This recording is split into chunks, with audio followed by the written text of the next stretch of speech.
What's up guys, Maelstrom here. If you enjoyed the video then like, subscribe and leave a comment down below so I can keep on making these awesome videos for you guys. Chapter 1 Shattered Mirrors of the Soul. The life of a shinobi. It was an empty life cycle characterized by constant emotional pain as the assassin gave his being for a state, a tool that lasted only until they were dulled and useless. There was no emotion, no crime for fallen comrades. There was nothing beyond the mission, and once broken, they were discarded like trash. Naruto didn't understand that, and thus Haku felt it his role to enlighten him. It was a cold irony. Haku's heart, as fragile as ice, couldn't bear the thought of killing someone he could have called friend. But any weakness was the sign of a dull weapon. Zabuza had no need for broken tools. You're only worth your use. Those were his words. Anything was better than the despair of loneliness. Is this the first time you've lost a comrade? Haku questioned from the confines of an ice mirror. Naruto didn't answer. Instead, he continued to peer down at Sasuke's lifeless body,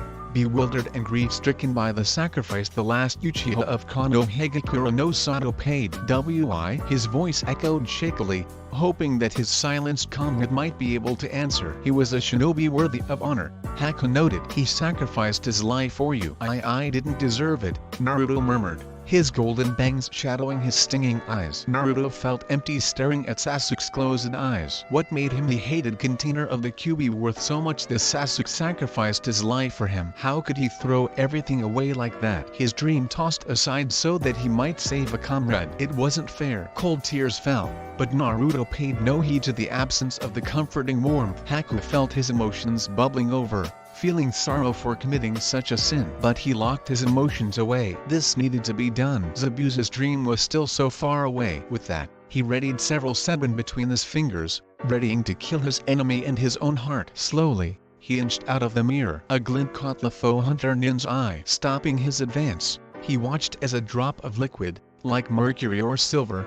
fell onto the Uchiha shirt. Following the trajectory, Haku looked up to find twin trails of the glistening liquid falling from Naruto's shadowed eyes. What? Haku was cut off by Naruto, an unnatural guttural growl rising from his throat. Shut up. Something's wrong, he noted. Instincts, honed by years of living as a fugitive, screamed that everything went to hell. It started slowly, like a drop of rain hitting the ground before the storm. But then the dam broke, a wave of suffocating killer intent flooding the dome of mirrors and scaring Haku back into his ice construct. If not for the safety of his mirror, Haku would have been brought to his knees by raging bloodlust that would have made even Zabuza weary. I'll kill you, Naruto roared, raising his head. Naruto's cerulean irises shattered like a rock smashing against a mirror, the color instantly shifting to reflective silver as cracks webbed out from untouched silvery pupils. What the hell is this? Zabuza wondered aloud. Kakashi maybe. Oh, it's too strong to be his. Palatable rage swept across the bridge like a tsunami, suffocating all swept into its wake. Foul chakra followed closely behind, only adding to the oppressive atmosphere. Is that Zabuza? Kakashi questioned, only for the real answer to hit him like an S-rank jutsu. Shit, it could be. Did the seal break? Hatake wondered. Briefly, an image of a burning Konoha permeated his thoughts, a memory of a tragedy wrought 12 years ago. Even 12 years later, the Kyuubi's attack on Konoha was as fresh in his mind as the day it occurred. Every word he'd been told by the Sandaime regarding his sensei's death still echoed from time to time. He prayed to whatever deity might listen that Naruto was still in control. Extending his senses, he barely allowed himself to relax. He still needed to be on guard.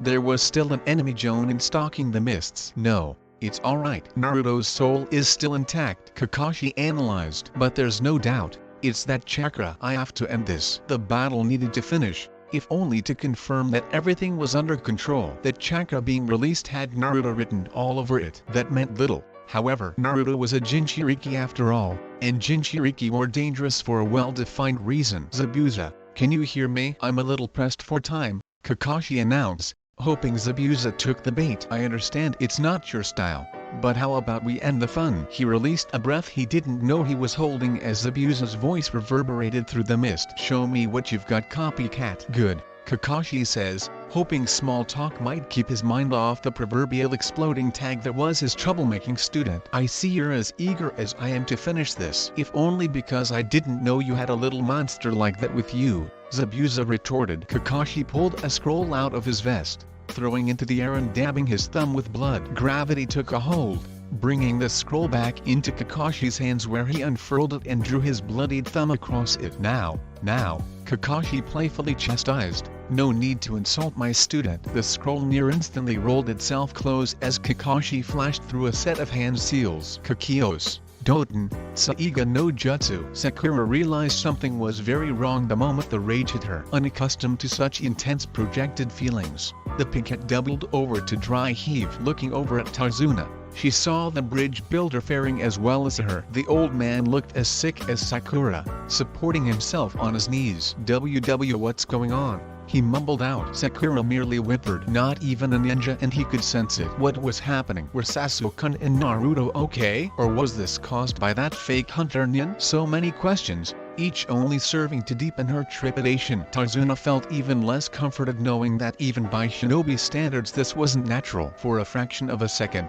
Haku locked eyes with Naruto. He stared not at the cerulean accustomed to the go-lucky blonde but at the gaze of his own broken reflection. There was something both mystifying and disconcerting to see his own likeness in his enemy's eye. Offhandedly, Haku pondered only one question: what kind of monster have I awoken? Crimson chakra exploded out of Naruto, arcing into the air in a spiral torrent, gouging cement as it circled around its host. A torrent of wind roared to life, scattering the mists and giving a clear view of the picture. Even more menacing, the head of a beast momentarily materialized in the foul chakra, staring down at Haku like a predator eyeing its victim. How can this be? Haku questioned, panic and fear overtaking him like wildfire devouring the brush. Chakra isn't visible to the naked eye, and it's so foul. This can only be the chakra of a monster. The chakra receded back into Naruto, though that did nothing to tame the rage and bloodlust. Once the foul energy re-entered Uzumaki, he slowly began standing, changing. His hair became messier, his nails extended and sharpened, and his birthmarks became more defined.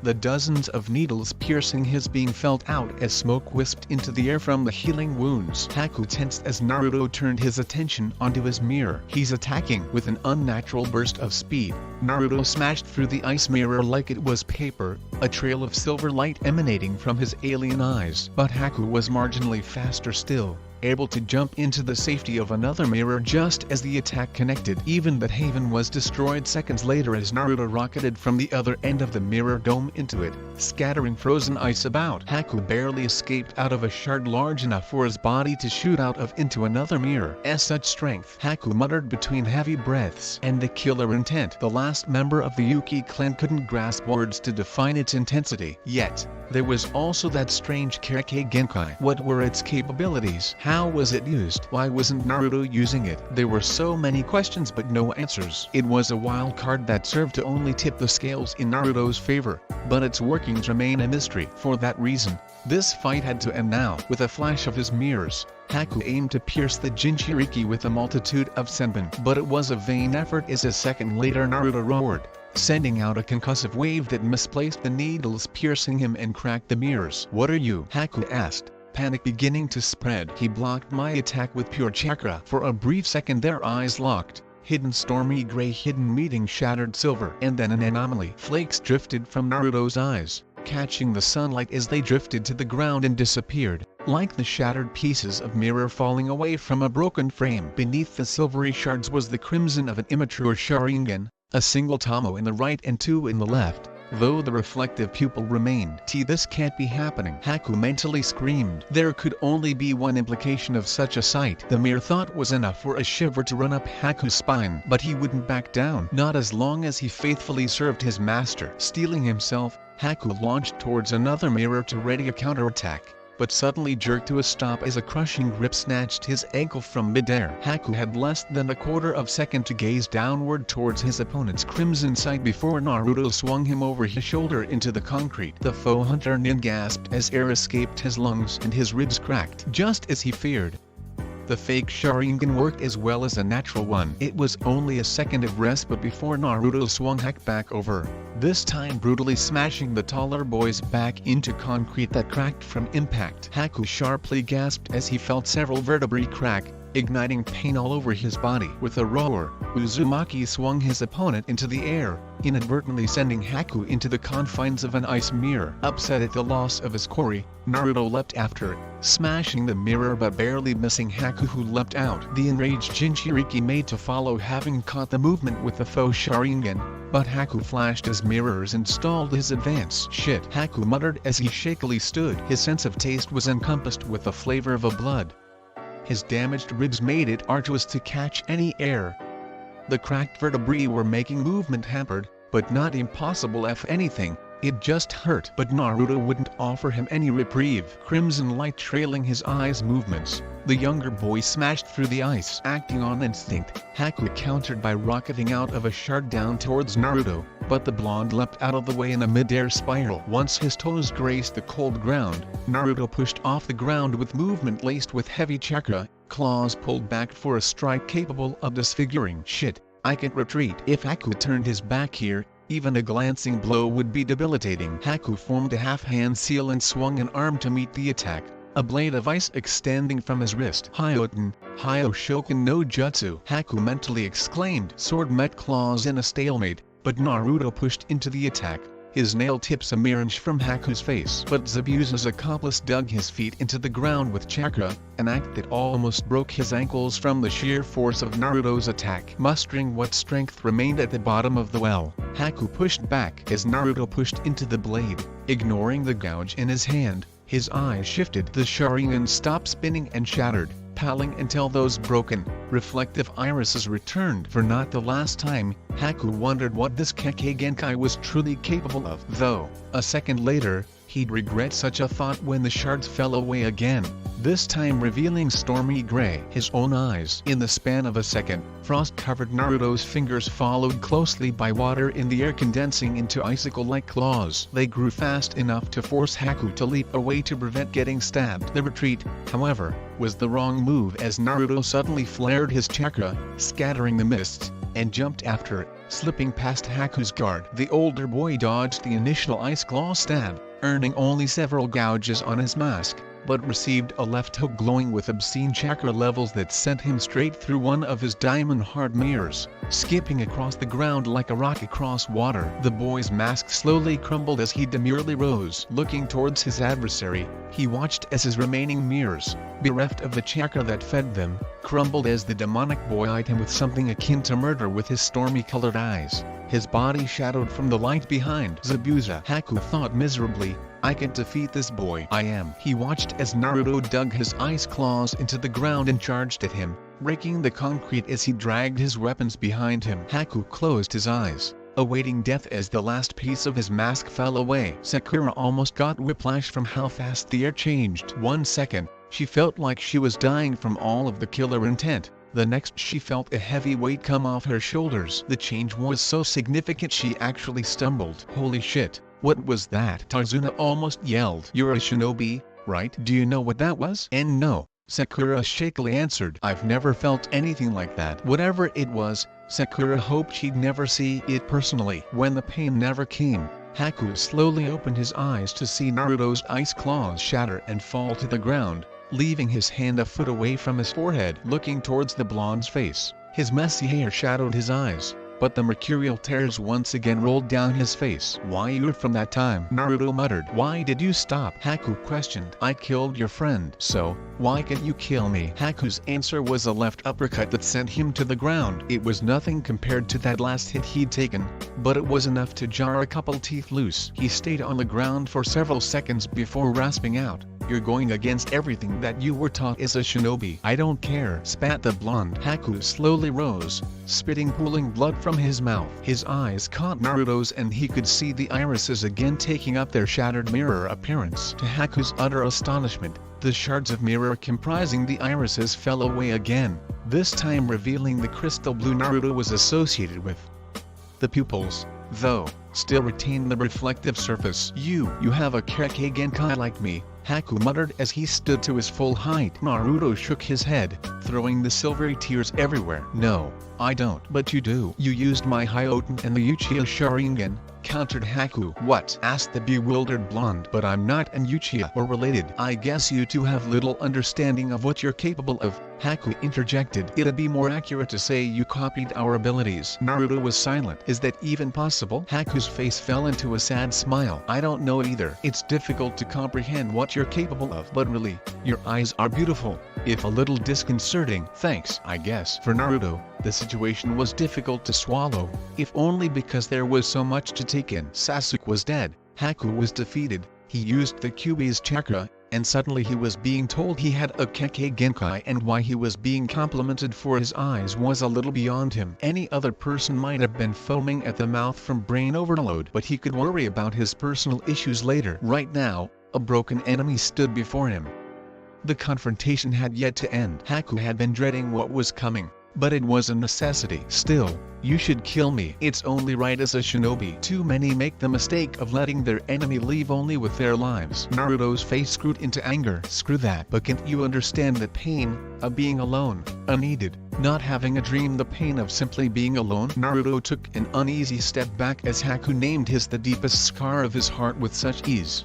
"Are you trying to say?" the blonde stumbled out. Haku painfully smiled, framed by the blood seeping from his lips. "Zabuza has no need for a weak shinobi. You have taken away my reason to live." Anger once again bubbled over. "Why? How can you serve a scumbag like that? Why is he your only important person?" The fake hunter inside. "You know, I had other people close to me long ago. My parents." With a sigh, Haku told his life story. How his father feared him and his mother and tried to murder him, only to die by his own hands. Then he went on to explain how he wandered the land as nothing but a common orphan until Zabuza found and trained him. Naruto stood silent as he digested everything, pondering how they could be so alike. "Maybe we could have been friends under different circumstances," the blonde finally said. Haku gave a soft, kind smile. "Maybe we could have been. Before I ask of a favor from you, your eyes, what is that Ajutsu you used?" Naruto was abruptly reminded of his own issues. I don't know. How could I have one?" "Look at your tears,"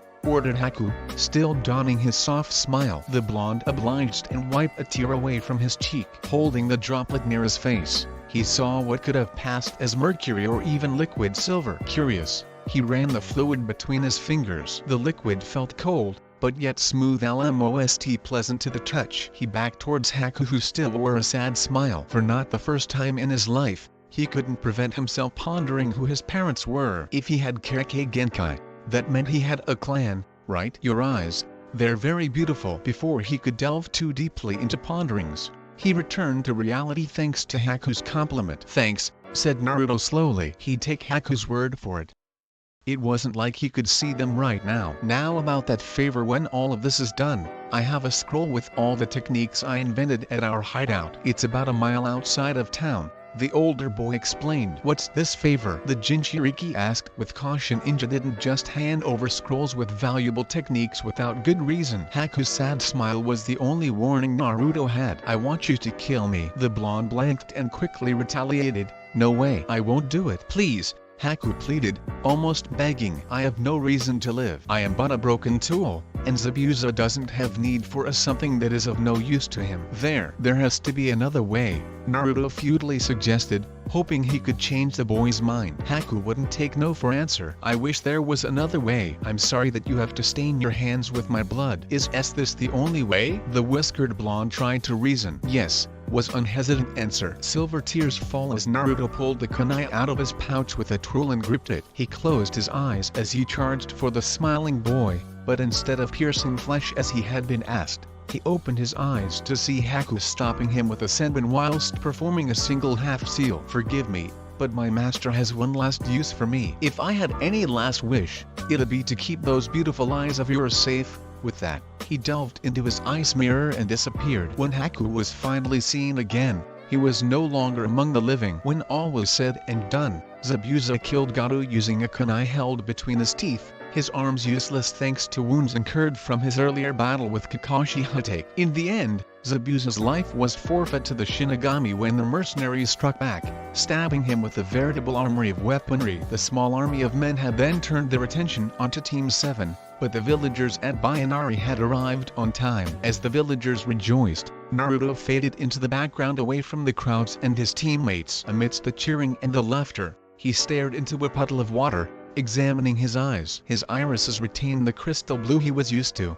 but his pupils maintained the mirrors they transfigured into, channeling chakra into his eyes. Naruto's irises shattered and paled into broken mirrors. It was humorous in an empty way to see his own reflection in his eyes. Cutting off the chakra, he watched the shards of mirror within his irises fell away to reveal cerulean underneath. If I had any last wish, it'd be to keep your beautiful eyes safe. Haku's last request reverberated loudly in his mind. Naruto looked over his shoulder, spying Sasuke being supported by Sakura, both retelling their accounts of the battle, though Sasuke looked like he wanted to be elsewhere abed while sleeping. Maybe looking elsewhere, he found his teacher also being accosted by several villagers, though his face was hidden by his signature orange book. Good. Only the dead knew of his eyes. To Naruto, his eyes were a revelation, proof that he wasn't just a nobody lbeit, a nobody with a demon bound into his gut, and he desired so much to declare it to the world, to proudly announce to the world that he wasn't just an orphan anymore,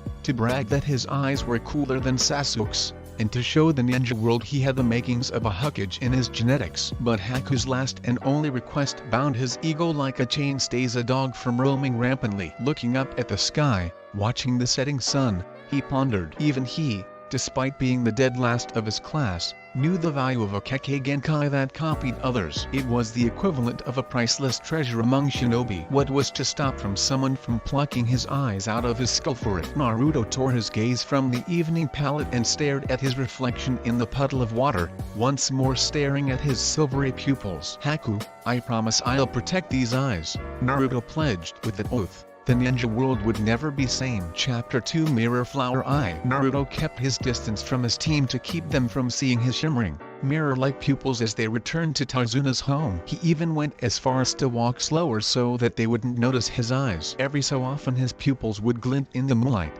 making it very difficult to hide his new doujutsu. Thankfully none of them, including Kakashi who had his nose buried in his porn, had taken any notice. Naruto quickly narrowed his eyes while putting his hands behind his head and feigned stupidity as Sasuke looked back at him with a sneer. The Uchiha unfortunately had to rely on his pink-haired teammate to help him walk back. He would have chosen the dobe over her, but Naruto had been a royal ass, saying that he didn't want to. Needless to say, Sasuke wasn't in a cheerful mood. With a snort, the Uchiha made his thoughts known. Why the hell are you moving so slow? I'm the one that was almost killed. Why does it matter to you, you ungrateful bastard? I was the one that saved your ass after you got turned into a human pincushion, retorted Naruto while narrowing his eyes, further preventing the group that now had their attention on him from seeing his pupils. Sakura turned onto him with an aggravated look while still helping her crush along. Naruto, be polite. Sasuke has had it rough. Well, at least one good thing came out of this. Sasuke getting his ass handed to him,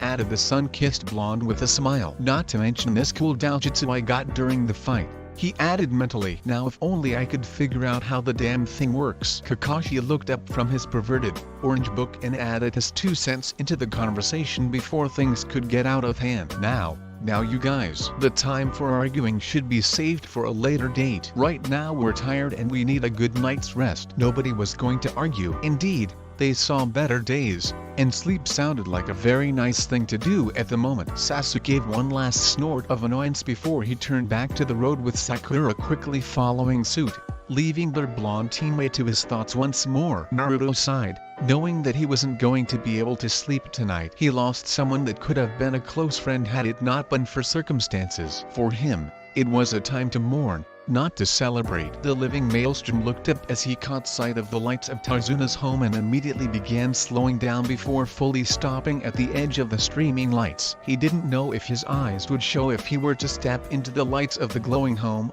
and right now, he didn't feel enough like a gambling person to test it. Kakashi turned around as he spied his most unpredictable student suddenly coming to a halt as they entered the household, staying a comfortable range away from the lights. The Scarecrow wasn't sure if he was seeing things, but he would have sworn that Naruto's eyes were glinting. He quickly shook his head to make sure it wasn't an illusion, only to see Naruto close his eyes before he could spy it again. Are you coming? He asked. Naruto kept his eyes as narrow as possible as he answered with a solemn voice. T wasn't something he wanted to slip out, but somehow it just happened. No. I think I'm going to stay out here a bit and think about things. Kakashi stared at him a minute, caught off guard by the tone Naruto used. It was very uncharacteristic for the hyperactive blonde to speak with sad tones.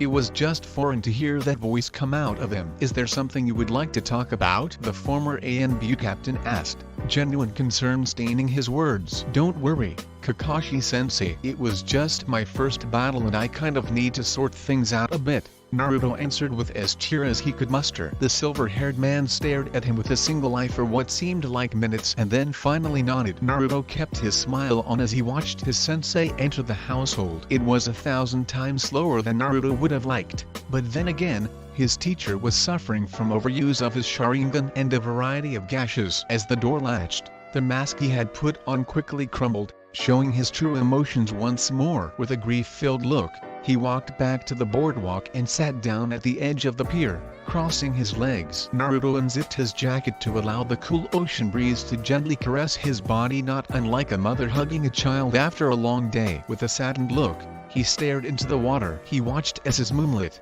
distorted reflection in the waves rippled and shifted, catching the newfound shine of his eyes. More out of curiosity to see his fully activated eyes once more, he added chakra to them, shattering his irises and turning the crystal blue into reflective, broken mirrors. Haku was right about one thing: they were very beautiful. He sighed with his eyes still activated, remembering what he called them, the Rinnegan. That doesn't even sound cool at all, Naruto told the air with a growl. It needed a better name. It was just too simplistic. He needed something much more eloquent and graceful rather than the haphazard name he had chosen at the spur of the moment. After all, it was a bloodline limit that copied other limits. It needed to be named something awesome. He turned his attention to the moon above, remembering what Haku had told him about his eyes. The foe hunter Nin had thought they were the most beautiful eyes he had ever seen before. "What would you call it, Haku?" Naruto asked the sky, hoping that maybe the dark-haired boy would come out of nowhere and give him the answer. Naruto turned his attention back to his reflection, hoping that maybe if he stared at his distorted image long enough that something would fly into his mind. He needed something that could possibly describe the beauty of the eyes, but at the same time, place fear into whomever he'd fight in the future. The blonde sighed as he realized something else. How was he going to explain this to his teammates? He grimaced at the thought of having to tell Sasuke about his silvery eyes. For all he knew, the Uchiha might go into a tizzy at not being the only one in the group that had a limit. But then again, why should he tell anyone? After all, he made a promise to Haku that he would protect his eyes. Naruto then began to wonder what time it was, but if he had to guess, and from looking at the moon, it was easily around 10:15 at night. He sighed as he realized that it was going to be a long night. He needed something to do, but what was there besides training? Well, he still needed to pay a visit to the former residence of the Demon of the Hidden Mist and fulfill Haku's last request. But was that smart? The blonde prankster ran the thought around his head for about a second and made up his mind for what he was going to do for the rest of the night. He was going to find Zabuza and Haku's hideout. But he had one problem. Traveling in a thick forest at night was difficult, even with a full moon. What he needed was a way to see in the dark, but he doubted that his mirror-like eyes would allow him to do that. He needed another doujutsu, one that could at least see better, something like the Sharingan. The Uzumaki groaned under his breath. He still didn't have a clue how to use the different limits he copied, but now was a better time than ever to practice. He set his face into a look of determination as he kneeled down on the edge of the docks and stared into his distorted reflection, counting off ways he could possibly approach this. For starters, he tried to will his eyes to do what he wanted, to give him the spinning Tomoe of a pinwheel eye. Naruto growled in annoyance, starting to get aggravated, but his efforts weren't in vain as he watched the mirror shards of his eyes fall out to reveal a Sharingan. He fully stood and began to look around the darkness, his spinning, crimson eyes standing out in the ebony air. Everything took on a higher clarity, giving him a sharper picture of the darkened world around him. Naruto smiled as he began to make out shapes of the objects around him. It didn't allow him to see in the dark, but at least it made everything easier to spot. The blonde turned his attention onto the house to get his supplies and decided that this was the best place to test out his new eyes, since everyone gone to bed and were sawing logs. -0. Naruto slowly opened the door and looked around to see that the coast was clear. He took a deep breath as he glided across the floor, not making a single noise as only a trained shinobi could do. His eyes shifted around, scanning the stairs to make sure nobody was out and about, and when he felt secure enough he carefully made his way up them like a ghost. He once again scanned the area around him as he opened the door that led into the room he unfortunately shared with his rival. Naruto smirked as he thought of how easy it would be to pull a prank on the ebony-haired boy, but refrained knowing he was on a personal mission. The blonde quickly gathered his basic supplies and stuffed it into his backpack, staying quiet as to not wake Sasuke. His luck, though, ran out as one of his kunai that he was packing into his bag suddenly slipped out and made a clanking sound capable of waking any mediocre shinobi with half a brain. To him, it was an embarrassment as both a shinobi and a prankster for him to be so careless. Then again, he wasn't choosing common sense either when he let a couple stray foul words escape afterwards either. -0. The Uchiha jolted awake as he heard a loose kunai to fall to the ground, but refrained from doing anything as he heard the silent cursing of his teammate. He opened one eye to see that the blonde was packing things into his backpack. Sasuke kept his attention on the blonde as he watched him walk over to the doorway and then begin to scan the room once more. He was caught completely off guard as he saw that Naruto's eyes were crimson instead of crystal blue. Naruto was too far away for Sasuke to see his copied Sharingan. Before Sasuke could ask what was going on, Naruto quickly ran down the hallway without making a noise. Sasuke quickly hopped out of bed as he heard the front door silently close and ran to the window in time to see the blonde maelstrom making his way into the forest, his orange coat undone and flapping behind him as he picked up speed. "What the hell are you doing, Dobe?" Sasuke pondered. Sasuke narrowed his eyes as he ran to grab his own supplies and follow his teammate, but was quickly stopped as his side began to ache, reminding him that he had to rest. He growled as he begrudgingly accepted his fate for the night, but he was going to make sure he bullied the answer out of the blonde when he got back. -0. Naruto leapt onto a rooftop in the center of the village and stopped to think about what possible time it was. If he had to guess, it was around 11 o'clock. He would admit that finding the hideout would be easier in the daylight, but he wanted to do this now so that no one would follow him. His Sharingan scanned the sleeping village, looking for a high point that he could take advantage of. To his luck, there was a water tower at the corner of town. He leapt from the rooftops to the tower and applied chakra to his feet to walk up one of the beams until he reached the top, once more scanning the area around him with his crimson eyes. "If I was a ninja and needed a place to hide out in, it would be." He pointed his finger slowly around the area, trying to figure out where a convicted shinobi would find shelter. His finger stopped on a particularly dense thicket of trees just a mile outside of the village. Right over there. He leapt from his perch on the tower and continued his odyssey towards the hideout. -0. Another hour later, Naruto was about a mile outside the village and the air was heavy with mist, making his Sharingan near useless. The fact that it was night didn't help either. With a growl of frustration, he ran to the top of the nearest tree to look at the moon and contorted his face in annoyance as he realized that he was going in circles. He was getting nowhere and fast. A grimace marred his whiskered face as he leapt back to the forest floor and scanned the area around him again. His crimson eyes still having trouble making out shapes. He could now see why Kakashi-sensei had trouble fighting Zabuza.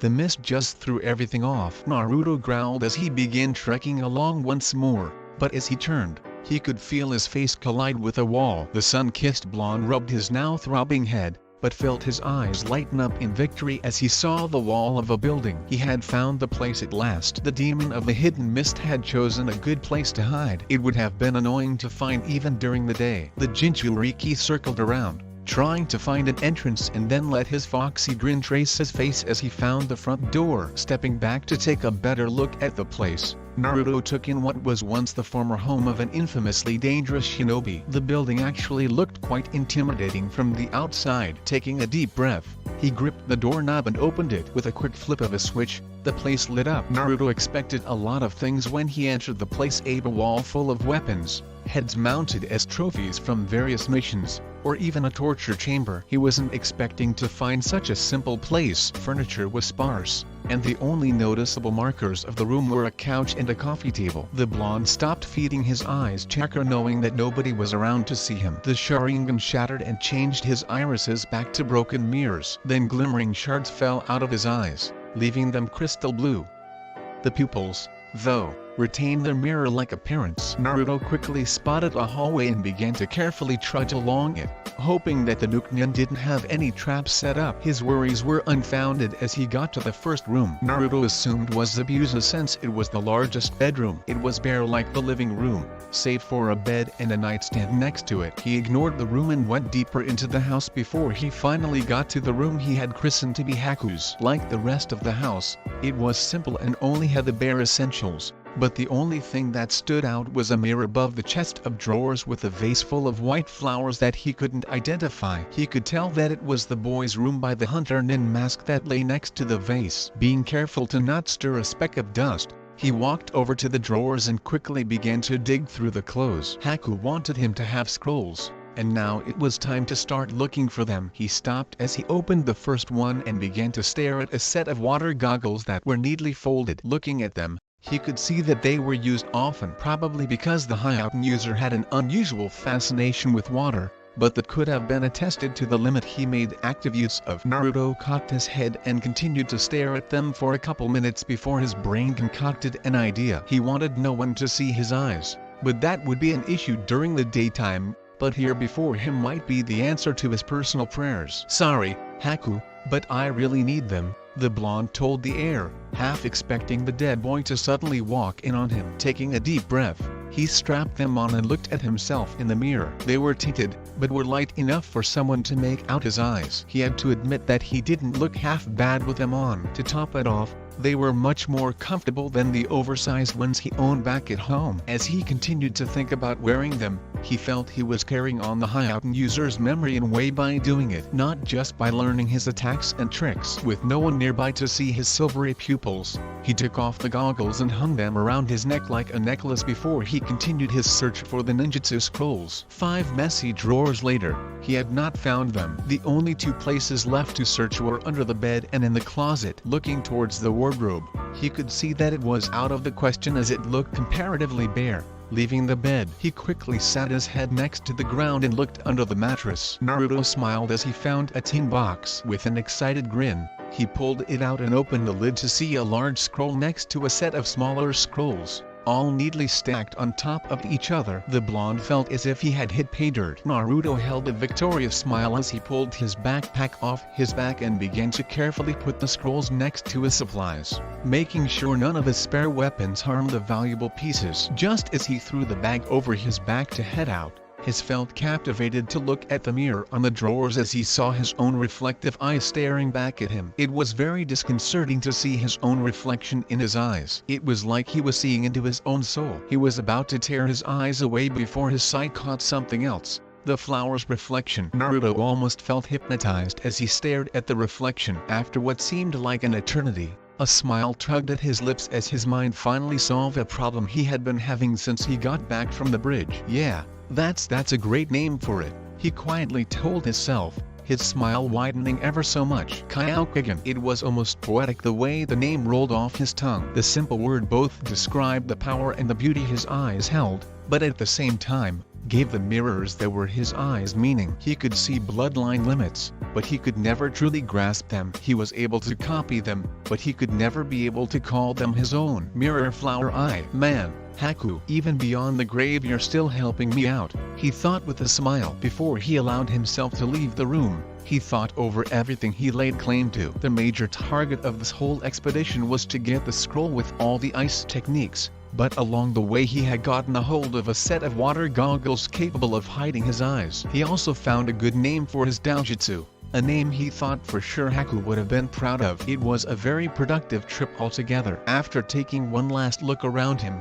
he left the room and then made his way to the front door. Naruto breathed in the night air before he shuttered his eyes and called upon the Sharingan again. To his mild surprise, the shards that fell out of his eyes whenever he activated a limit fell at a much slower pace rather than all at once. 7 seconds later, his crimson eyes began to spin once more. He put this information into the back of his mind, knowing that it was slower to change to a limit than he was used to. Leaping to the treetops, he quickly jumped from tree to tree, able to move faster because of the lack of the mist that plagued him on the way here. -0. The blonde finally arrived back at Tarzuna's as the sun began to stain the skies with a palette of colors. From the outside, everyone still looked to be sleeping, but he couldn't predict his teammates. It wasn't uncommon shinobi to get up early for training or other things. Before anyone could wake up and discover that the blonde was away for the night, he quickly slid on his new goggles, and with chakra he quickly walked up the wall holding the window leading to his room. Carefully sliding the window open, Naruto made sure not to wake up his prick for a teammate from his beauty sleep. Naruto sat his loaded bag down next to his futon and quickly pulled off his jacket, leaving him in a black shirt and orange pants. Before he allowed himself to lie down and get what little sleep he could, he pulled the goggles off and hung them around his neck. Finally, he allowed his head to hit the pillow and not even 2 minutes later he was snoring. -0. Sakura walked down the hall to fetch her teammates for breakfast. It was 9:15, and Tsunami was kind enough to make a large meal and thanks to defending her father. "Breakfast is ready, guys," she said with a cheery voice as she opened the door. Sasuke slowly got up, popping his back and working out the kinks in his neck from the battle yesterday. He turned to Naruto's bed expecting to see his teammate missing, but was mildly surprised to see a tuft of blonde hair sticking out from under the blankets. Sakura hadn't reacted well to the whiskered boy ignoring her. "Naruto, get the hell out of bed." They both heard him just snort in retaliation and then muttered under his breath, "5 more minutes." In truth, he was wide awake, his sensitive hearing having woken him the moment she opened the door, but he couldn't afford for them both to see his Kyokugen until they both left. There was no way in hell he was getting out of the bed. His pink-haired teammate wasn't about to make things easy, though. "If you don't get out of bed I'm going to." "Sakura-chan, calm down. Go ahead and start eating without me. Just give me couple minutes to get halfway dressed at least," he sleepily muttered from under his blankets. Both of the other occupants in the room raised an eyebrow at the weird behavior Naruto was exhibiting. Usually, he was the first one downstairs for a meal, but now he was asking them to start without him. For a second, they wondered if he was their teammate. The green-eyed girl looked towards Sasuke, who had raised an eyebrow at the blonde, with a questioning glance, but received nothing but a shrug from the ebony-haired boy. Deciding to ignore his teammate, Sasuke slowly willed his sore legs to get him downstairs where the food was waiting. As soon as the door was shut, marking the absence of his team, Naruto threw the blankets off his head and sighed in relief. Like Sasuke, he got up to eat breakfast, but made sure to pull his goggles over his eyes as he left the bedroom. He was still wearing his black shirt and orange pants, but decided to leave the rest of his clothes, including his prized headband, next to his stuff. -0. Everyone looked up from their food as Naruto got downstairs, just not dressed in his usual attire, leaving him in his black shirt and orange pants, and instead of his headband, he was wearing water goggles. Without his headband, his hair was even wilder. It was the goggles, though, that caught everybody's attention. When he took his seat on the table, Sakura was the first to voice her curiosity. "Hey, Naruto, where'd you get those goggles?" The sun-kissed genin looked from his food hearing his name spoken and found everybody, including Tarzuna and Inari, curious as to how he procured his new eyewear. Excuses were now buzzing through his head like flies on a dead carcass,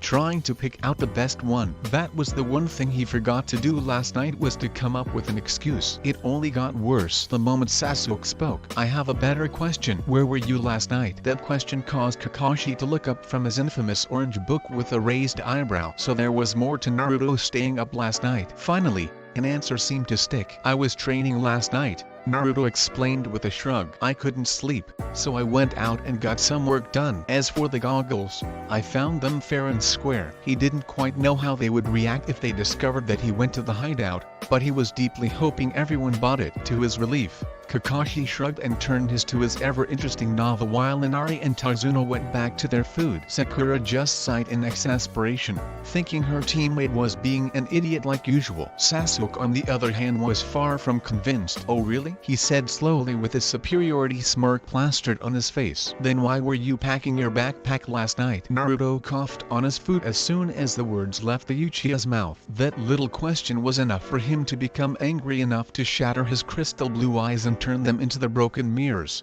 though nobody could see it because of the tinted eyewear. But the Junin of the group could feel the chakra spike in the air, sensing it as if someone had activated a jutsu. For a second, the Uzumaki wondered if it was possible to shove an icicle up his teammate's ass with Hyouten. That is when he learned how to use it, of course. But then again, he might have trouble getting it up there past the stick. It was also to his dismay that everyone's attention turned onto him again, But this time Kakashi fully put his book down and began to stare hard at his blonde student. Naruto might be able to fool Sakura and Sasuke, but it was damn difficult to get the upper hand with a Junin trained to pick apart lies. This only confirmed the hyperactive knucklehead was hiding something, and the chakra spike only made Kakashi ask more questions. Naruto snorted as he retaliated with another excuse. Okay, I'll admit it, I needed my bag because of all my extra weapons. Satisfied Tem, or do you also have to tell you? Naruto, relax, ordered Kakashi, his lazy look returning to his eye. You went and did some training last night. I don't have a problem with it,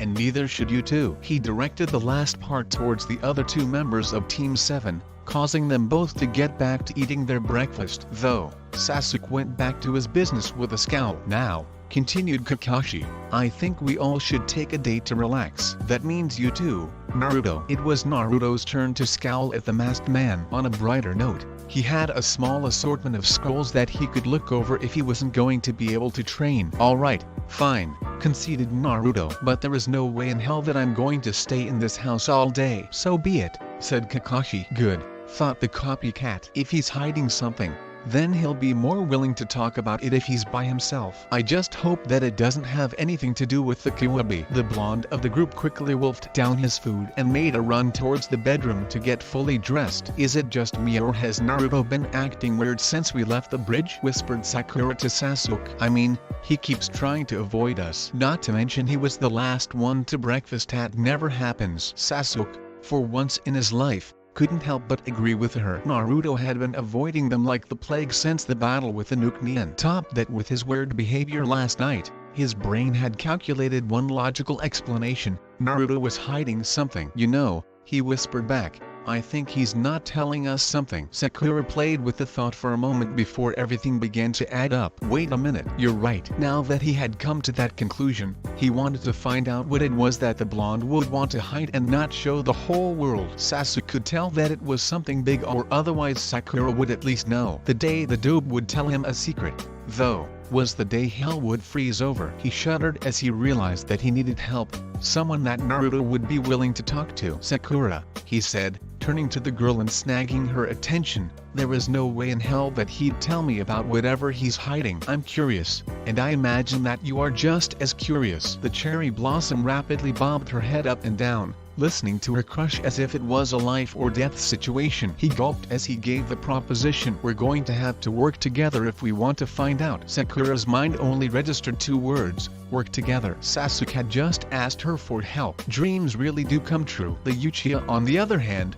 was slowly backing away. Sakura's eyes had hearts in them and she was now staring off into space. She quickly got her mind out of the gutter as the two members of Team 7 watched their blonde teammate run past them with his backpack in hand. They all turned their heads to the window in time to see the living maelstrom make his way into the forest. Okay, I'll do it, Sakura agreed with excitement. For a second, Sasuke thought he made the worst choice of his life. Unbeknownst to the two other people had listened in on the conversation. The first was Kakashi, who was thinking he needed to get to Naruto before they did. Inari was the other.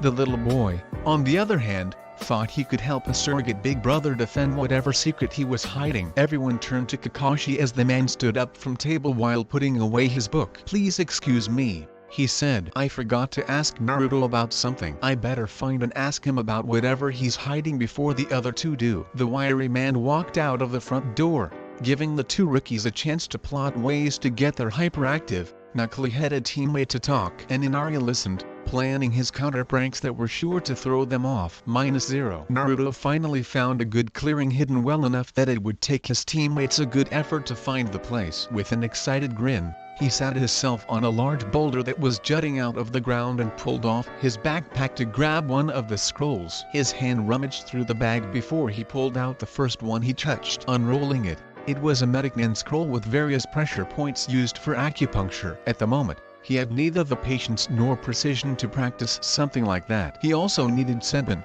a commodity he didn't quite have at that moment. Putting it aside, he grabbed another scroll, but this one was much thicker. He smiled as he unrolled it to see a Taijutsu scroll. The only thing that put a damper on his excitement was the fact it was a Rinnegan-based fighting style. But he quickly felt his excitement return in full as he saw that it was changed to make it a unique form of fighting. Though it was precision-oriented like the other scroll, he he put it to the side knowing that he would wait to learn it. The next scroll he found put a grin on his face that threatened to split his head in half. It was a water ninjutsu called water release, water guillotine technique. If it was possible, his grin widened as he read a note on the scroll that said it was easily a B-rank technique. Unfortunately, it was precision-oriented as well, which knocked it off of his list of things to practices for the day. He once more dug into the backpack like a child digging for the freshest cookies at the bottom of a jar, and pulled out another scroll, this one larger than the one that containing the water release, water guillotine technique. Skimming over what it was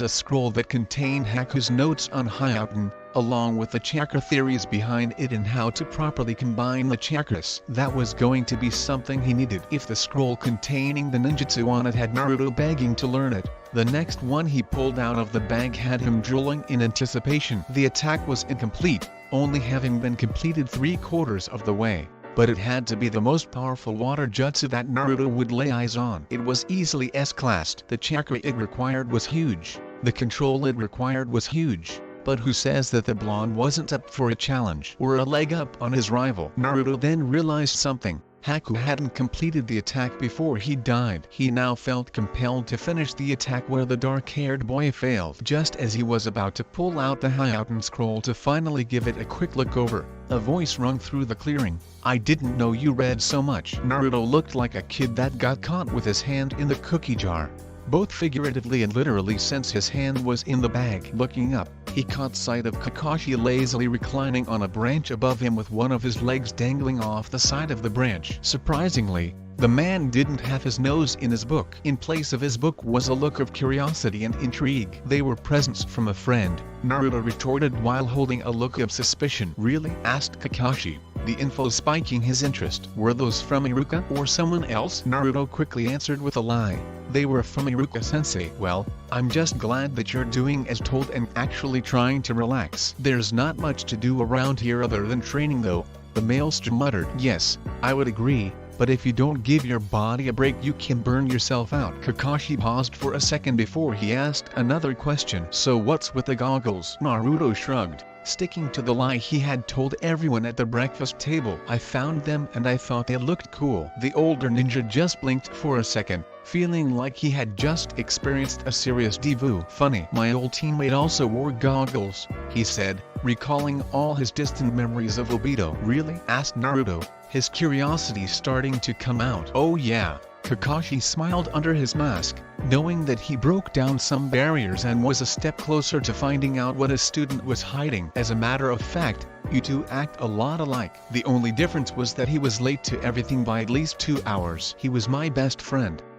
Sort of like you and Sasuke, except I acted like Sasuke." "You acted like Sasuke?" Naruto questioned, thoroughly surprised that their sensei had acted like his prick of a teammate once upon a time. "Yes, I was by the book all the time, and I often thought the mission was more important than my teammates. I regret acting like that every day of my life, though." "What made you change?" Naruto started to regret asking the question as he watched his sensei's single eye suddenly show sorrow. Before he could apologize, the silver-haired man answered with a hint of emotion in his voice. "Obito passed away. You could say that I act the way I do to keep his memory living on." Naruto's visage quickly went south as he started to remember his battle with Haku. He never knew him and his sensei were so alike in that aspect. They both were carrying on the memories of people that had taught them powerful lessons. It was the only way he could stay close to the person he could have called friend. "You know, Naruto, if there's something that's bothering you, you can tell me. I really want you to be able to trust me,"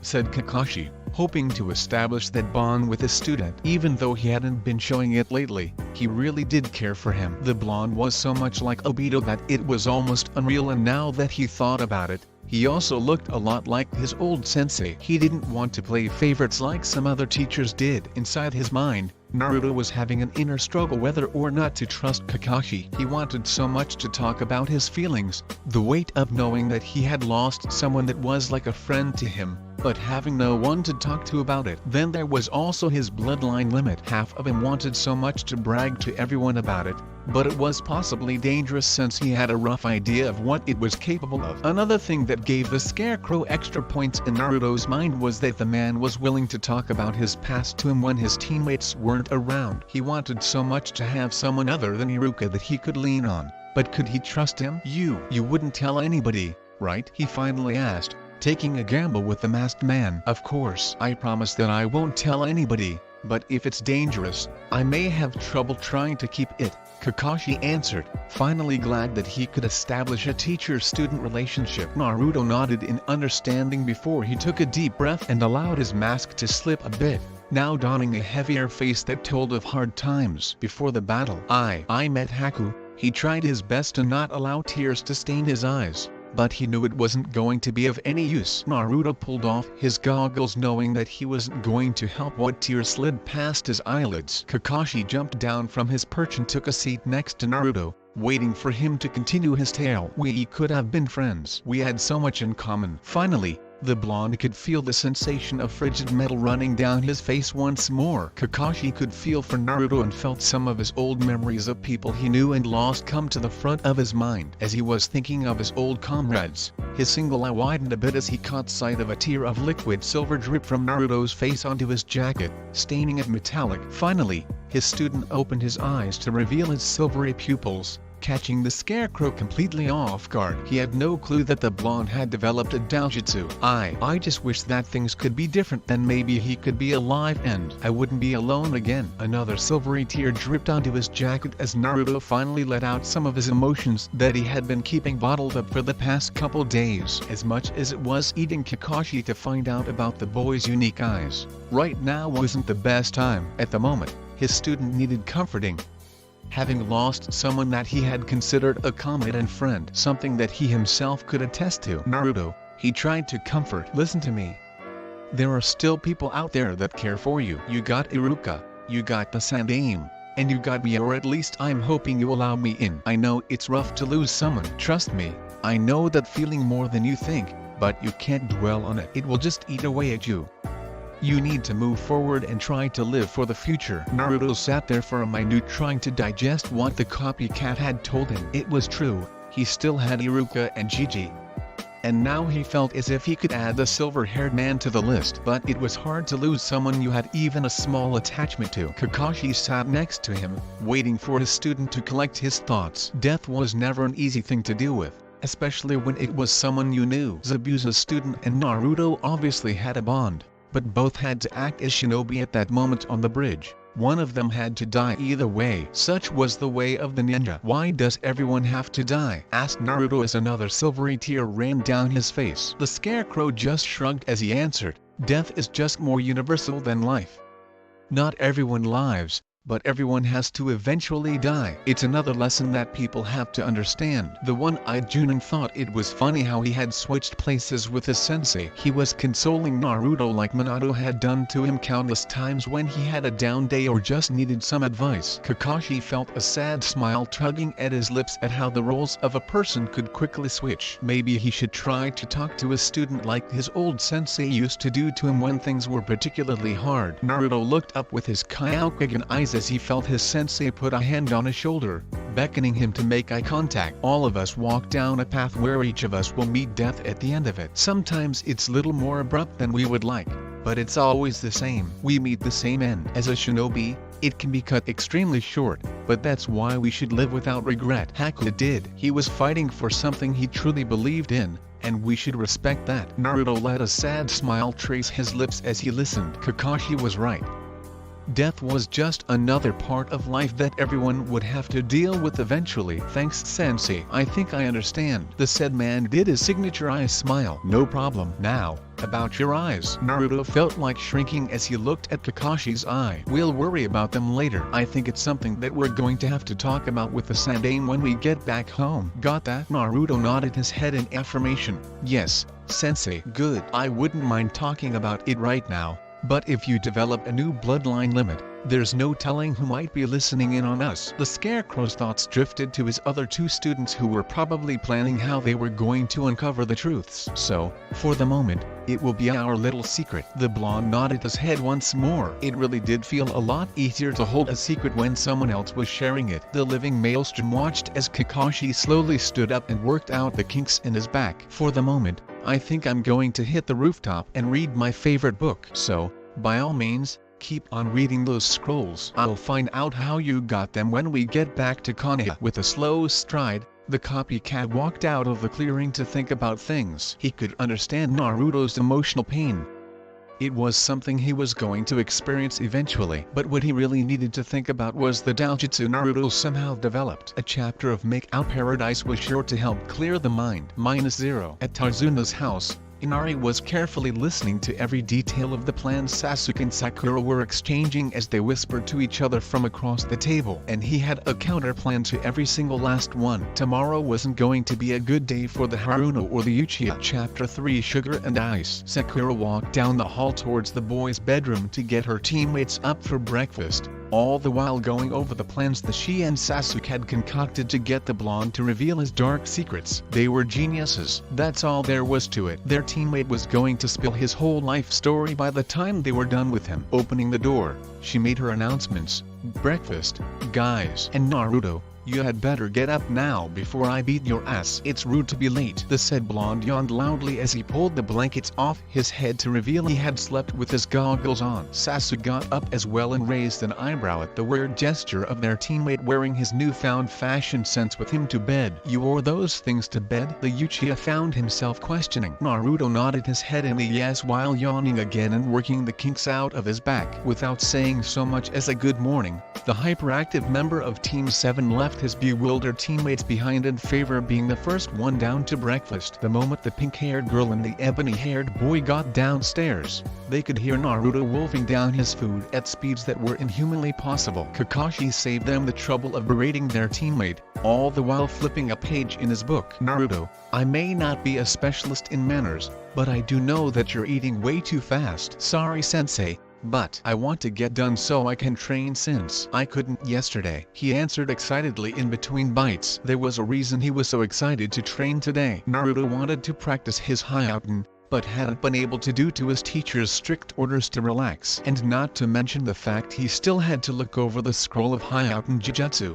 Having spent the remainder of the day yesterday studying the theories and physics behind the ice abilities, his eating pace was much more subdued by the time the remaining members of Team 7 made it to the table. As Sasuke sat down, he motioned for the start of their plans with his eyes. His partner in crime nodded her head as she turned towards the blonde demon container to begin a basic interrogation. Tea was straightforward and a good starting point, but if push came to shove, they had better ideas at their disposal for later use. Inari watched the duo with a careful eye, keeping track of every single last one of their movements. It was attempt number 1 and it was time to commence the counterattack. Just as Sakura opened her mouth to ask a question, she felt something wet collide with her face. Sasuke looked to his partner to see why she was stalling, only to feel his eyebrows go past his hairline as he saw morning's breakfast decorating the side of her face. Her eyes grew to the size of saucers, realization of what had happened hitting her like an akimaki trying to get to an all-you-can-eat buffet. Naruto didn't make things any better by falling out of his seat laughing. The Haruno's neck muscles could be heard as she slowly turned her head to the culprit,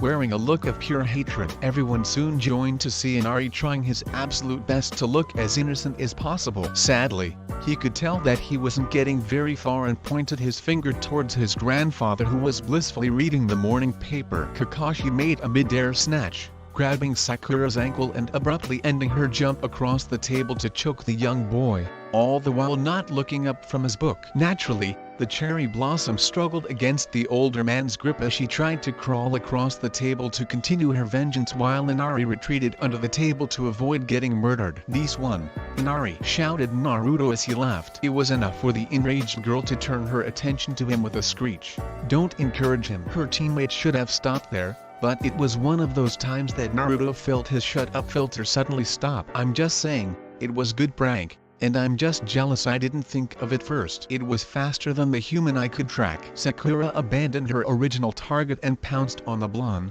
bringing him down to the ground while pounding him in any humanly possible way. His screams of agony could now be heard ringing through the house. Kakashi just sighed at their antics while Sasuke could feel himself wincing with every hit the doob took, almost feeling bad for the unsuspecting idiot. LMOST being the key word. If only Naruto had used his common sense. Inari, on the other hand, pumped his arm in victory under the table. The first of his planned sabotages had been successful. Naruto walked into the forest around the house with his backpack in tow, intent on finding a place to train away from prying eyes. Soon, he came upon a clearing with a small pool of water he could use for his Hyakunin. An excellent spot for practicing water manipulation without any nosy teammates nearby to prod into his business. Taking off his bag, he opened it up to pull out the scroll with Haku's notes on Hyakunin, detailing its mechanics and workings. With one last quick scan over it, he gave himself the okay to begin. In the bushes behind the unsuspecting blonde were the other members of Team 7,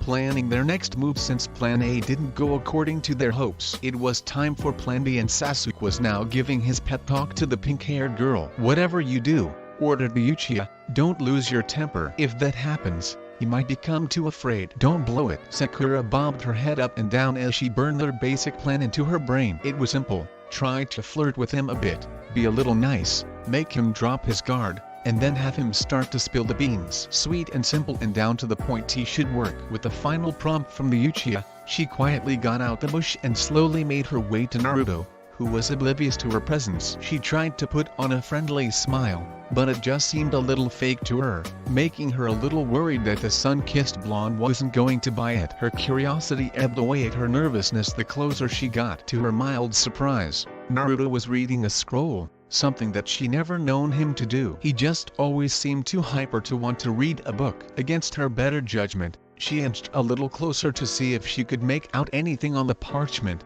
earning Sasuke's nervous, annoyed looks directed at her. She could only make out a couple words from the distance she was, words like manipulation and ice, and one word she couldn't identify nor had she heard of altogether: Hyakunin. The blonde's ears twitched when she got close enough, signifying he sensed her. Much to her slight panic, Naruto rolled up his scroll as fast as possible and then turned to her with one of his foxy grins painted on his face, causing her squeak in mild shock. "Hey Sakura-chan, what are you doing here?" he asked. For a second, words escaped her mouth, but she quickly recovered and tried to save what little dignity she had left.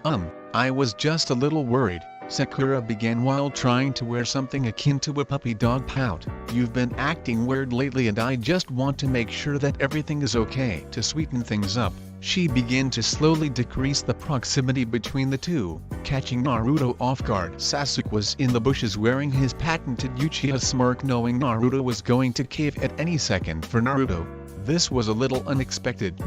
Sakura was being nice and rapidly closing the distance between them. And as of right now, he felt his 12 inches of comfortable clearance being rapidly used up too. She was starting to look cute for him, something that he only imagined he would get in his dreams. Right now, 2 and 2 weren't adding together properly.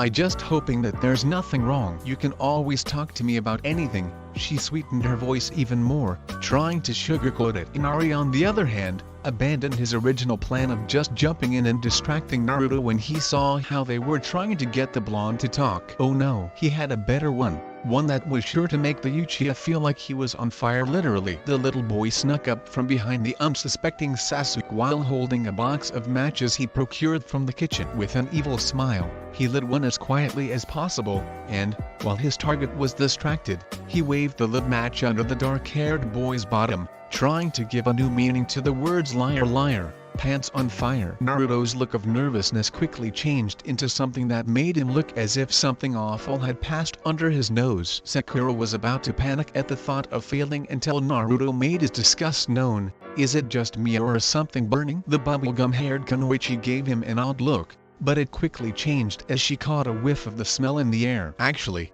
I think there is something burning." In the bushes, Sasuke was sweating and he couldn't help but wonder why his butt felt like it was on fire. Suddenly, he felt his pants burst into flames, causing him to panic and make a dash towards the pool of nearby water, completely abandoning the plan to get Naruto talking in favor of not suffering third-degree burns. The other 2 members of Team 7 watched as the Uchiha ran past them in a blue blur with black smoke trailing behind him. T would also probably be the first and only time Naruto would hear him scream like a girl. The sizzling sound of a fire being put out could be heard for a couple seconds and then followed by a deep sigh of relief. As soon as as the smoke cleared, Naruto keeled over with uncontrollable laughter. It was worth more than 1,000,000 bowls of ramen to see Sasuke running around with ass on fire. And what were the odds that he would see it today out of the days in his life? Sakura, though, had slapped her hand over her eyes in embarrassment that had just ruined Plan B. It was back to the drawing board. Kakashi looked up from his porn as his 3 students walked in for lunch. Sakura was once again holding up Sasuke, who looked as if he was having trouble standing in the first place. Naruto, on the other hand, I still can't believe that your ass caught on fire. What the hell were you doing? Did you fart out a fireball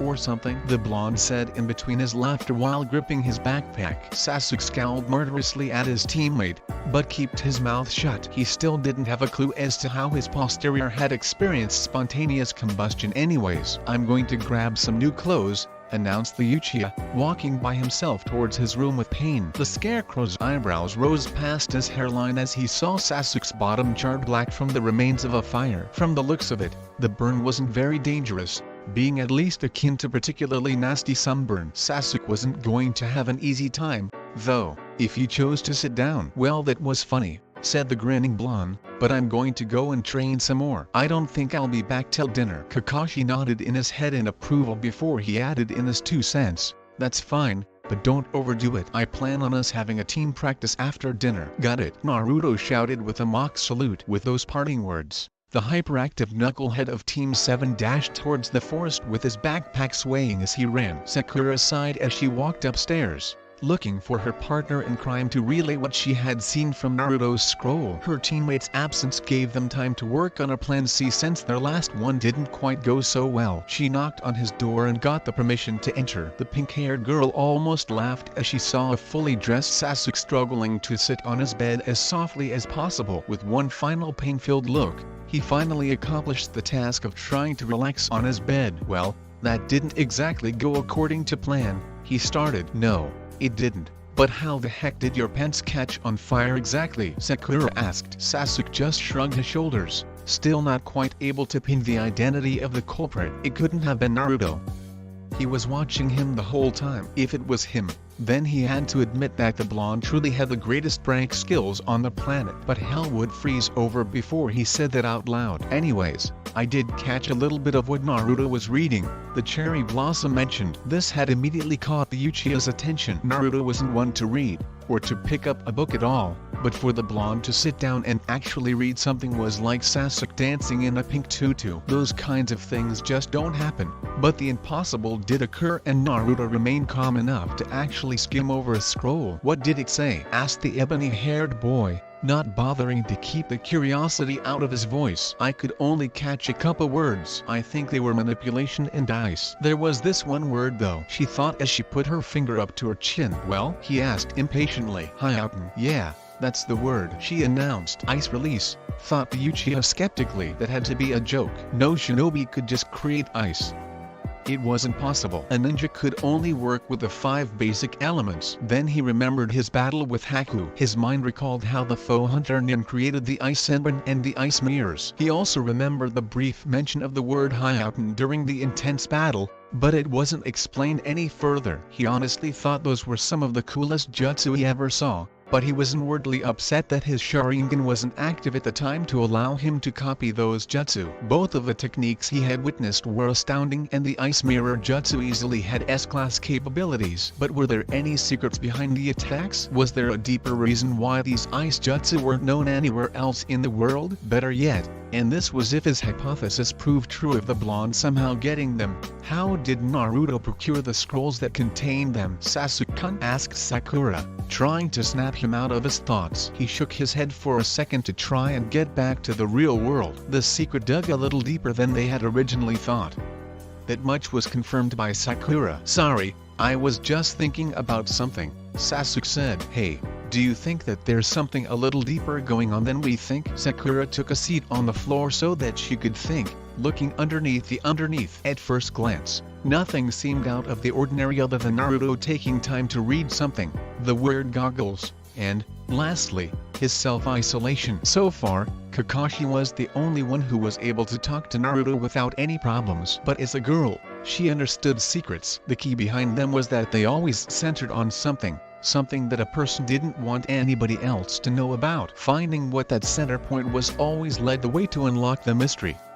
It was like trying to solve a puzzle. A major problem was that some people took it to an extreme to hide things, making it really difficult to get even a small hint. "Do you know where some paper is?" she asked. "It'll be easier for us to try and add things up if we write down what we know." Sasuke nodded and carefully moved to his backpack, making sure to not harm his still sore butt. He didn't find any paper, but he tossed her a blank scroll with pen instead. Before she wrote down anything, she tried to recall all the abnormalities that Naruto was displaying. First was the goggles. He had not taken them off since the day after the battle, nor did he explain where he got them. Second was his self-isolation, which had started minutes after the battle. Third was his unusual behavior, like reading and taking his sweet time to get to breakfast.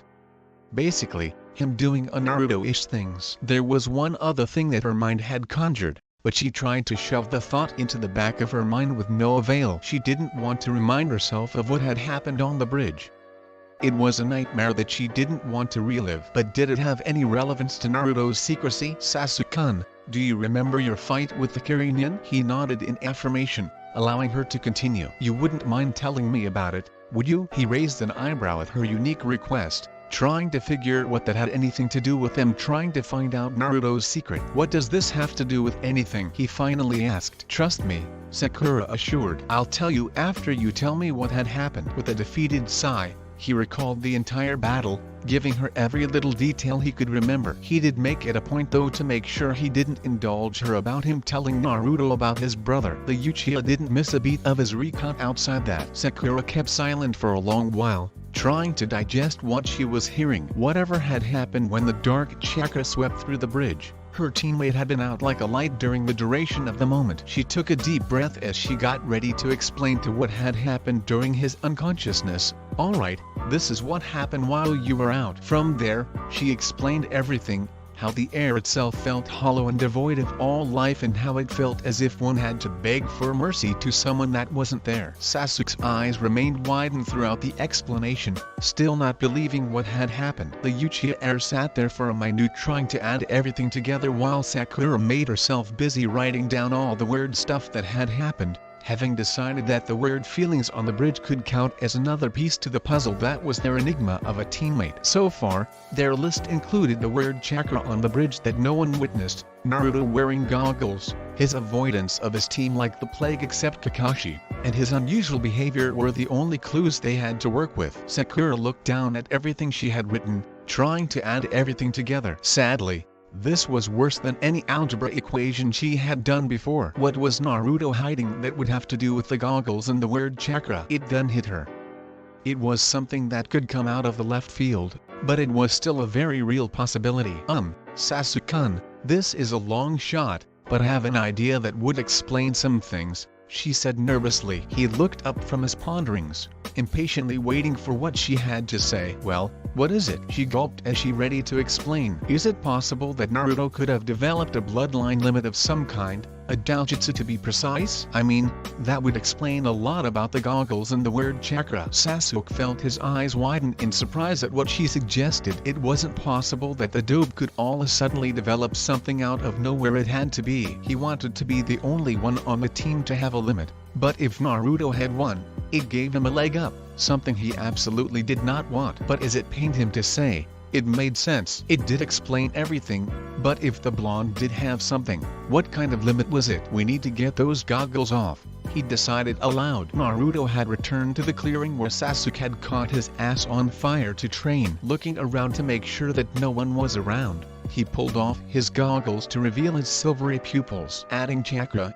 he shattered his eyes, bringing the shattered mirror-like irises into play. With one last thought, he willed for his Sharingan to make an appearance, and with that, the shards fell out of his eyes in an instant. Again, he recalled that at Haku and Zabuza's hideout, his crimson eyes took exactly 7 seconds before they appeared, but it did it instantly once more. He shoved the thought into the back of mind with a shrug of his shoulders and summoned his clones. Looking at them, he expected to see hundreds of pinwheel eyes, but instead found that none of them had the Kyokugen to begin with, not even the silvery pupils. "Hey, why don't you guys have the Kyokugen?" he asked to no one particular. All of the blondes turned to each other with looks of surprise, before all them turned to the leader and shrugged their shoulders, all bearing faces of confusion. I think it's just another thing that you're going to have to ask Gigi, one of the clones suggested. Oh well, come and get me. With a large battle cry, all 100 of the clones charged at their master. Naruto was having the absolute time of his life using his Sharingan. He experienced a weird sense of devu every time he saw one of the clones try to attack him and quickly counterattack before any of his miniature visions could come true. Naruto could now see why Sasuke bragged so much about the Sharingan. It was so cool. To be able to see things before it could happen in a split second was so awesome. He could see how an enemy ninja could fear such a limit. He smirked to himself while dodging a punch, knowing he had a limit that could make people even more fearful. The Sharingan could copy jutsu, but his eyes copied limits, making him even more dangerous. He could have the Sharingan and whatever else was out there. The possibilities were endless for him. Finally, after 4 brutal minutes of taijutsu, Naruto collapsed to the ground, breathing hard. Despite the Sharingan being able to read attacks, it only worked on what you could see. Thus, much to his chagrin, the army of clones got smart and began to attack his blind spots. He was going to keep that in mind whenever he fought Sasuke. After several seconds, he could hear Kakashi's voice ring through the clearing. So that's what your limit does? The scarecrow jumped from one of the trees as he helped Naruto into a sitting position while studying the Sharingan that was spinning in his eyes. It looked normal, but the major difference was the mirror-like pupils. So,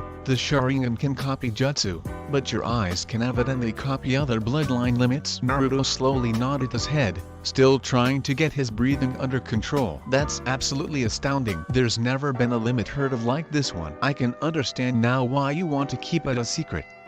A lot of ninjas would be after it. Yeah, said the blonde slowly. How many limits have you copied? The scarecrow asked. 2. Sharingan and Hyouten, said Naruto with pride in his voice, finally getting his breathing under control. Right now, I was just training my Sharingan and was going to finally try out Hyouten for the first time after I was done. Can you turn off your eyes? Naruto did as he was told and stopped feeding his eyes chakra, causing the crimson eyes to stop spinning and then to be replaced with shattered irises. The shards quickly fell out of his eyes, once more returning them to crystal blue. I see. To stop feeding your eyes chakra is to deactivate the limit altogether. It seems that some bloodline limits require that they stay active in order to be used. Kakashi said more to himself than Naruto. Hey, is it okay if I train with Hyouten now? The blonde asked, finally hoping to try out his friend's abilities. Kakashi got out of his thinking pose and gave him an ice smile.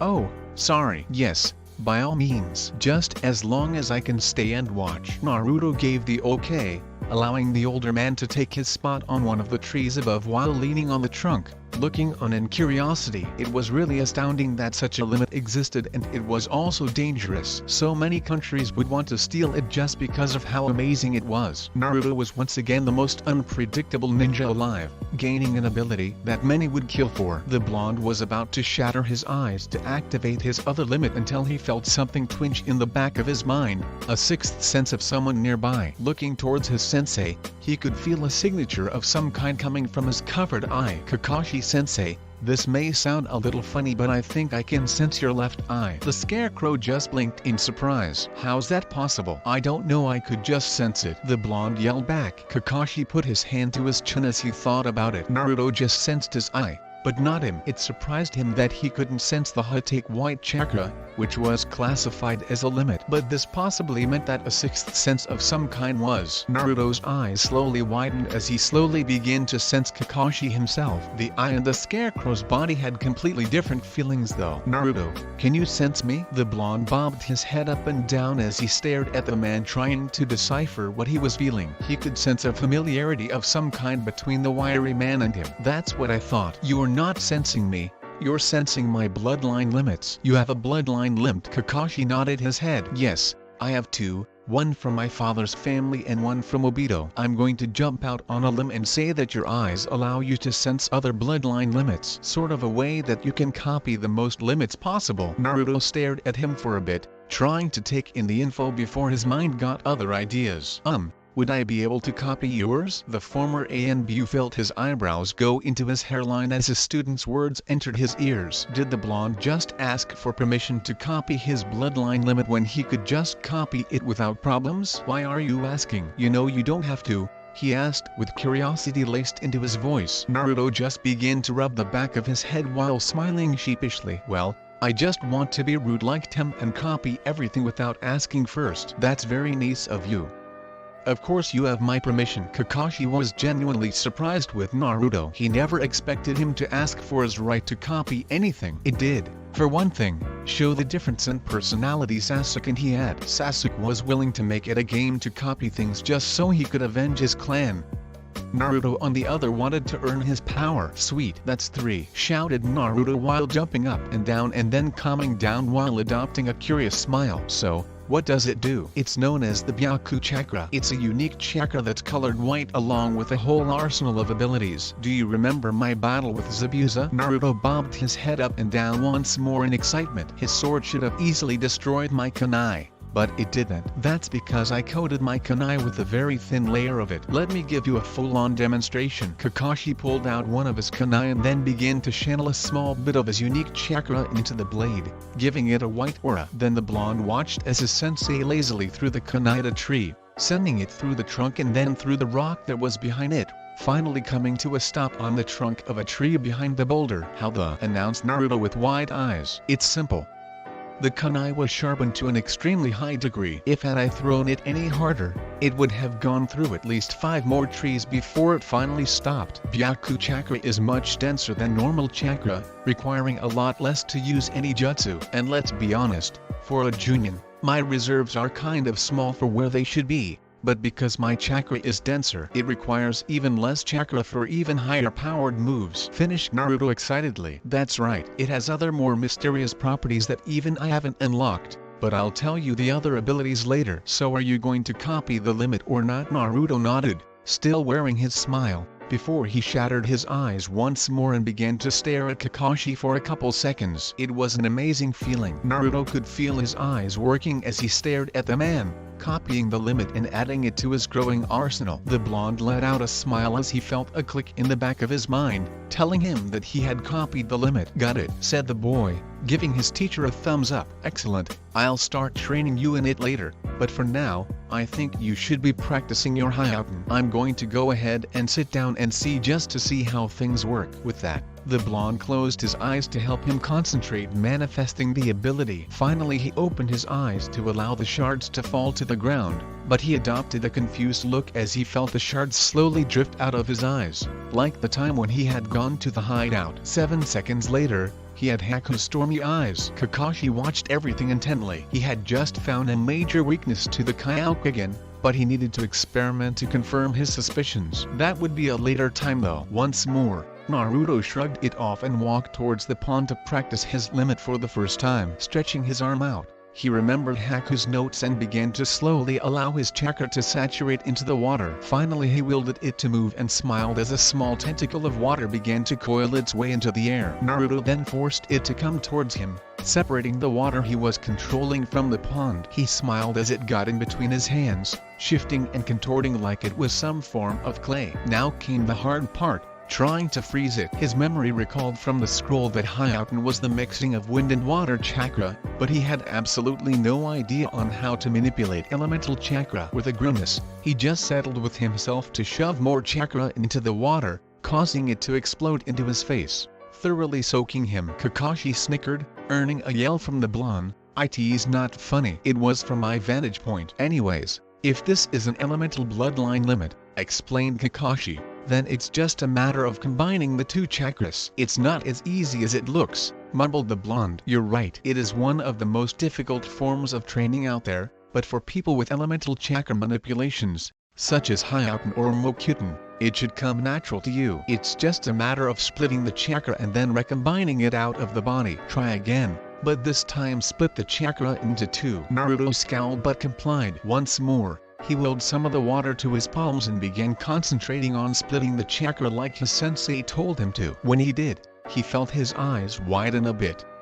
The chakras both had a very different feel to them. He could feel the water chakra inside the liquid he was contorting and the wind chakra on the outside in the air. With a shove, He put the wind chakra into the water, causing it to freeze into a perfectly round sphere. He smiled as he held it in the air, having just mastered the basics of the limit. Yahoo! Naruto was about to leap in the air for joy, but his lack of concentration caused the ice ball to obey the laws of gravity. It fell to the ground right on top of Naruto's foot. The blonde boy let out a loud yell as he began to hop on one foot while trying to cradle the appendage. Kakashi naturally let out some laughter as he watched his student hop on one foot while cussing the air blue with words that would have had a boat full of sailors blush in embarrassment. If only he had a camera. The Junin cut his laughter short to see that the sun was 3/4 of the way through the sky, signifying that it was dinner time. Turning to Naruto, he told him his observations. Naruto, I think it's time for dinner, but before we go to the house, do you mind if I test something with your eyes? The blonde stopped dancing on one foot and looked towards his sensei. No problem, but what do you want me to do? Oh, it's simple really. Just use the Sharingan again. Naruto nodded and shattered his eyes, once more turning his irises into the shattered mirrors. Like last time, he willed that his eyes change, but to Kakashi's and Naruto's surprise, the shards fell out of his eyes, glistening like a snowfall in the sunlight, not all at once like usual. 16 seconds later, the Sharingan was spinning in his eyes. What the hell? Naruto was cut off as Kakashi voiced his observations. That's what I thought. It seems we have found a major weakness to the Kyokugen. And what's that? In order for you to use your various limits, your body has to adjust to the change that each one requires. For instance, my Sharingan doesn't work properly because, for one, I don't have the memory capability or the proper frontal lobes that the Uchiha have. Thus, I have to use a lot of chakra to make up for this. You on the other hand, use the limits as if you had them your whole life, but because your body must change, it becomes more and more exhausted, thus it takes longer in between limit changes. If this is true, continued the copycat, when you first activate Kyokugen and change into a limit, it's instant because your body is a blank slate. After that, you get one instant change into another limit, but even further after that, it starts with 7 seconds from what I've seen and then jumps to 16 seconds. I imagine that after that it would be somewhere past 30 seconds for a fourth change. This can be dangerous. Keep that in mind because in the world of shinobi, a couple seconds could easily be the difference between life and death. When in battle, make sure to change as few limits as possible. Suggestively, find at least 3 limits for possible situations and stick with them, but change as little as possible. Okay, started Naruto, still trying to grasp what he was hearing. That's all and good, but how do I restart the time thingy? Rest, obviously, answered Kakashi with a shrug. It's probably very hard on the body to all of a sudden change your anatomy. Now that I clarified this, we should head to dinner before everyone gets curious. With a nod from the boy, both teacher and student began the trek back home, but the blonde made sure that he grabbed his backpack before he forgot it. You two are late, was the response of Sakura as the goggle-wearing Naruto and the ever-tardy Kakashi stepped into the house. Naruto smirked as he sensed the ever-moody presence of Sasuke sitting at the table, thanks to his newfound sixth sense. After he entered the house, he quickly went upstairs to put his backpack with the rest of his belongings before he came downstairs to join the dinner with Tarzuna's family. He came in time to hear Kakashi's lame excuse.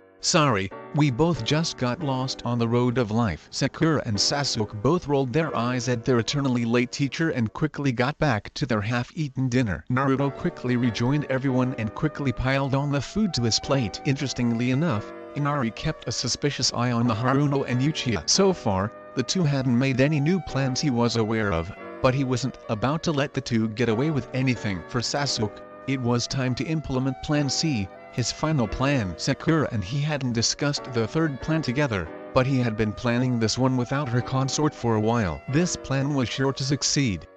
He wouldn't allow it to fail, otherwise he'd be the new village idiot. After all, the third time is always a charm. Naruto, said Blonde, looked up from his food to Sasuke to see that he was wearing his signature superiority smirk. Want to make a bet? Did his ears pick up what he thought he heard? Sasuke was making a bet with him. It was too good to pass up. I'm game. Let's hear it, spoke the smiling blonde. Me and Sakura against you in a fight. Sakura felt her drink go up her nose. After coughing out everything that decided to go down the wrong tube, she turned her wide-eyed attention to her teammates. What the hell was Sasuke planning now, and how did it involve her? Alright, accepted Naruto with his foxy grin. But Sakura thought herself going crazy as she saw his pupils glowing past his goggles. What's in it for me? I teach you one of my own jutsu. Oh, maybe the fire release, grand fireball technique. Okay, I like what I'm hearing so far. But you have to take off your goggles if I win. Naruto's smirk quickly changed into an angry scowl. If looks could kill, Sasuke would have a boiling pile of puke. The bat was so great that Kakashi put his book down as he waited for his student's answer. This was both a miracle vine from heaven in that it would put the Kyokugen in a full-on test, but it was also a weed from hell because if Naruto lost, shit would hit the fan. Sakura felt her eyes widen as she caught on to Sasuke's third plan of action. He was willing to gamble and attack Naruto's pride to get him to reveal something. It was genius. But she doubted that her blonde teammate would even come close to winning due Sasuke's Sharingan. But to both Sakura and Sasuke, this proved that Naruto was hiding something under those goggles. Did Naruto really develop a bloodline limit of some kind during the battle with Haku? Naruto was also weighing the odds. He had 3 limits at his disposal, 2 of which he had yet to fully master, and it was 2 against 1, but he accounted for Sakura's lack of any truly nasty jutsu. The odds at the moment were being balanced on a scale. The fire jutsu, even though it was cool, didn't really matter to him. What really mattered was the ability to smother Sasuke's face with dirt, and he wouldn't hold back just because Sakura was on his side either. All was fair in love and war. When and where prick? Naruto asked, holding a look that meant business. Sakura felt her eyes widen as she heard Naruto take the bait. Kakashi on the other hand, just sighed. He once more found himself cursing his student's competitiveness. Sasuke continued smirking as he felt his plan working. Tomorrow at noon near the spot that Kakashi-sensei trained us to climb trees. I guess this means that I'm going to have to cancel team practice tonight, conceded Kakashi. Naruto quickly finished his dinner in less than 2 bites before he ran upstairs to grab his trusty backpack once more. He needed at least 1 or 2 Hyouten moves mastered before he could fight. Where are you going? Asked Sasuke in a mocking voice. To train. What else, asshole? The Uchiha scowled, but Naruto let his foxy grin loose as he poured salt on the wound. I would set you ass on fire, but it seems someone beat me to it. Sasuke's scowl quickly became an angry grimace as he saw the blonde leave but did nothing to stop him. Payback would come when he stuck the blonde into the dirt in the fight tomorrow. Sasuke-kun, the aforementioned boy turned towards a nervous-looking Sakura. You wouldn't mind training me a bit tonight, would you? The ebony-haired boy nodded his head in approval. Right now, she needed to get stronger or otherwise she was just going to be a hazard on the field. Kakashi did count the rivalry that his students had as a mixed blessing as he watched the exchanges they had. It made sure that they got stronger quickly, but it sure was annoying as hell. He just hoped that Naruto could keep up because he knew that Sakura was going to pack some firepower when Sasuke was done with her. Inari was as pissed as a rattled hornet's nest. He knew what the Uchiha's plan was, but he couldn't interfere this time because his older brother figure had wanted it. All he could settle for was to watch and hope that Naruto won. Kakashi sighed once more as he dismissed himself from dinner to head up to the roof forethinking. He had a lot to go over. At the clearing that Naruto situated himself in, a grin that threatened to split his face in half was painted across the front of his head as he looked at an open scroll. It was the Hyouten scroll and the first move he was looking at was awesome. It was called Ice Release, Frostbite, and it was badass. That's the end of this part guys. If you want the next part then like, subscribe and leave a comment saying so. This is Maelstrom signing off.